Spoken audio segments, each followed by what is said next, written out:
以色列达成战略目标，通往伊朗的空中通道如今已经畅通。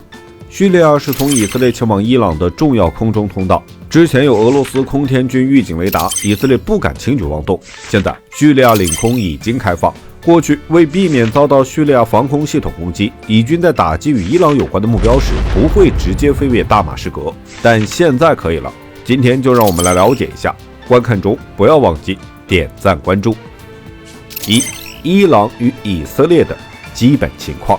伊朗位于亚洲的西南部，其南部是波斯湾和阿曼湾，更是扼守阿拉伯海进出波斯湾的门户霍尔木兹海峡。如此险要的地理位置，使得伊朗有了欧亚陆桥的称呼。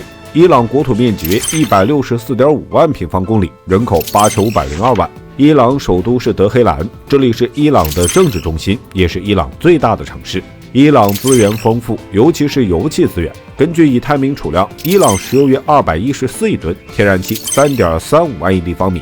因伊核问题带来的制裁，伊朗石油产量大幅下降。拜登当选之后，石油产量与出口量才逐步回升。伊朗被称为世界矿产博物馆，除石油外，已探明的矿产68种，总储量为381吨。主要的矿产有锌矿、铜矿、铁矿、煤炭等。依托丰富的油气资源，石油产业是伊朗的主要经济收入，并为伊朗提供了50%以上的外汇收入。伊朗是西亚地区的工业强国，汽车产业发展迅速，为伊朗提供了超过300万个直接和间接岗位，成为伊朗国内第2大支柱产业。伊朗的主要产业还有钢铁、电力、纺织、机械加工等。产品的主要出口地为中国、伊拉克、阿联酋、土耳其、阿富汗。2023年，伊朗国内 GDP 约4015亿美元，人均生产总值4500美元。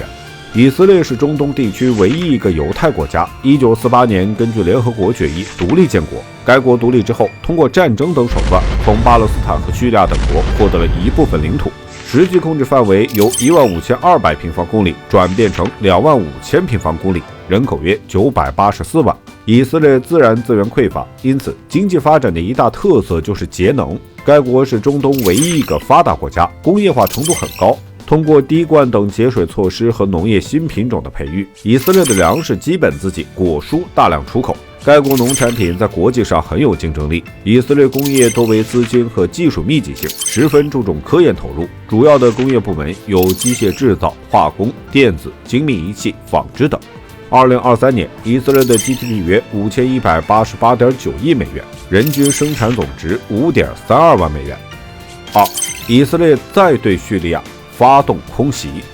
12月9号，以色列国防军进入戈兰高地的缓冲区，这一地区在1967年第3次中东战争期间被以色列占领，后来联合国设置了缓冲区。这次叙利亚政府倒台，终于让以色列占了戈兰高地全境。到了13号晚上到14号凌晨，以色列对叙利亚的首都大马士革市郊发动数十次空袭，目标包括大马士革北部一处研究中心。12号，以色列国防军发表声明称，以色列军队数日来对叙利亚具有战略意义的武器系统进行了重大打击。目前叙利亚的防空系统已被严重破坏，另外摧毁已被识别的地对空导弹已经超过90%。叙利亚的武器制造和储存设施也遭到了打击。以色列对叙利亚的空袭，就是希望能将这个国家的先进军事力量给破坏掉。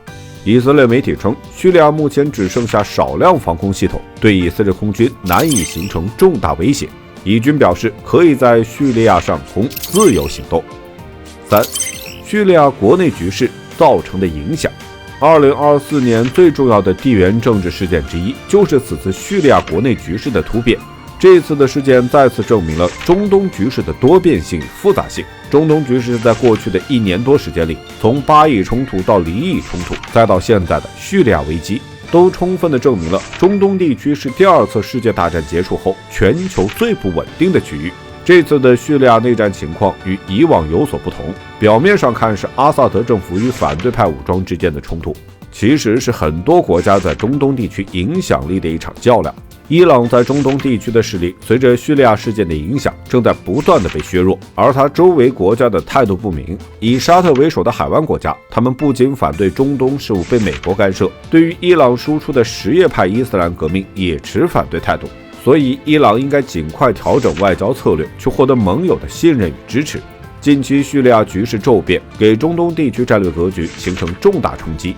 在大国角力的影响下，未来中东地区安全局势走向都充满了不确定性。